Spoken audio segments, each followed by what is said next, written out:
안녕하십니까? 오늘은 요한계시록에 대한 오해라는 제목으로 말씀을 나누고자 합니다. 먼저 요한계시록 1장 1에서 3절을 보겠습니다. 이것은 예수 그리스도의 계시입니다. 이 계시는 곧 일어나야 할 일들을 그 종들에게 보이시려고 하나님께서 그리스도에게 주신 것입니다. 그런데 그리스도께서는 자기의 천사를 보내셔서 자기의 종 요한에게 이것을 알려주셨습니다. 요한은 하나님의 말씀과 예수 그리스도의 증언, 곧 자기가 본 것을 다 증언하였습니다. 예언의 말씀을 읽는 사람과 듣는 사람들과 그 안에 기록되어 있는 것을 지키는 사람들은 복이 있습니다. 그때가 가까이 왔기 때문입니다. 이렇게 기록되어 있습니다.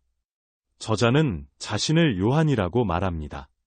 그러나 사도라고 주장하지는 않습니다. 사도 요한이었다면 당연히 사도임을 밝혔을 것입니다.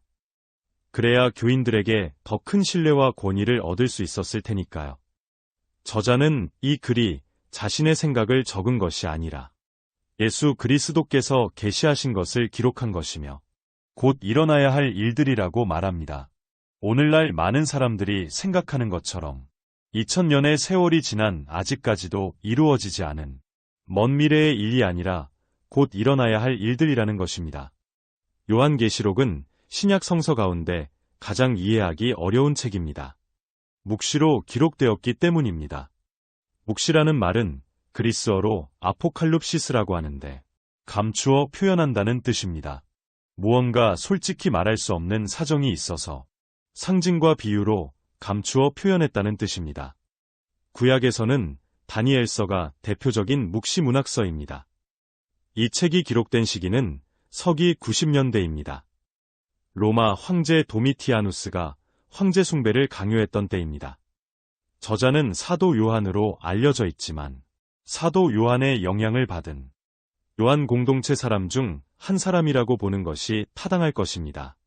그는 로마 황제는 적그리스도, 즉 그리스도를 대적하는 자이며 하나님을 대적한 대가로 로마 제국과 황제가 함께 멸망할 것이므로 지금 잠시 겪는 환난을 잘 참고 이겨내라는 예언을 소아시아 지방에 사는 교인들에게 전하고 싶었습니다. 그러나 직설적으로 말하면 자신은 체포되고 편지는 모두 압수되어 불태워질 것이 분명합니다. 그래서 그는 하나님의 사람들만 알 수 있고 로마인은 알기 어려운 상징과 비유를 사용해서 글을 쓰기로 했습니다. 요한계시록을 이해하기가 쉽지 않은 이유입니다.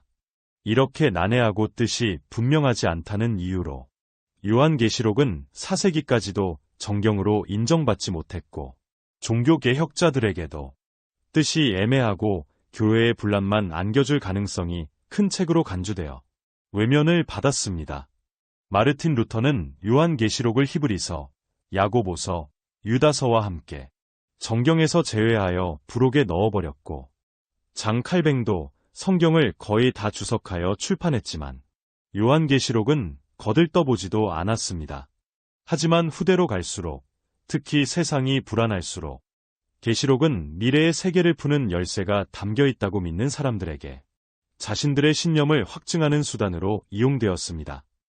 계시록 1장 9에서 11절을 보겠습니다.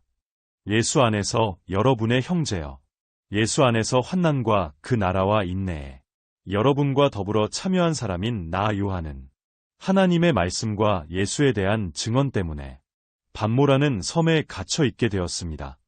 주님의 날에 내가 성령에 사로잡혀 내 뒤에서 나팔 소리처럼 울리는 큰 음성을 들었습니다. 그 음성은 이렇게 말하였습니다.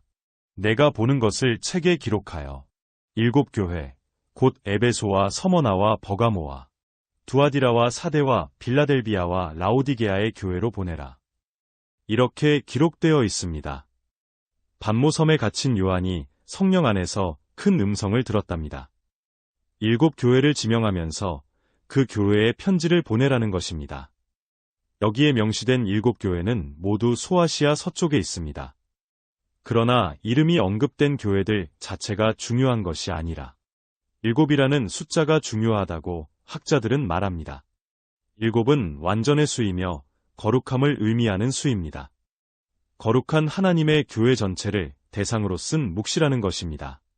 요한이 7교회를 거론하며 각각의 교회 특성에 따라 칭찬도 하고 책망도 하지만 이미 7이라는 숫자의 의미를 잘 알고 있는 소아시아 지방의 그리스도인들은 이 서신이 문자 그대로 7교회에만 보낸 것이 아니라 1세기 말 로마 제국의 지배 아래 있던 모든 교회에게 보내는 편지라는 것을 알아챘을 것입니다.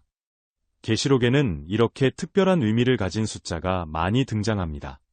3, 4, 7, 3 더하기 4, 6, 7의 가장 가까운 수, 666, 10, 1000, 10 곱하기 쌓인 10 곱하기 쌓인 10, 12, 24, 12 더하기 12, 144, 12 곱하기 쌓인 12, 14만 4천, 144 곱하기 쌓인 1000 등이 그렇습니다. 앞으로 몇 차례에 걸쳐 이런 상징적인 숫자들과 의미에 대한 현대 신학자들의 해석을 소개해드리겠습니다. 요한계시록에 대한 잘못된 해석으로부터 순진한 교인들을 보호하기 위한 목적이니 주의에 필요한 분이 계시면 함께 나누어 주시기 바랍니다. 오늘은 여기까지 하겠습니다. 고맙습니다.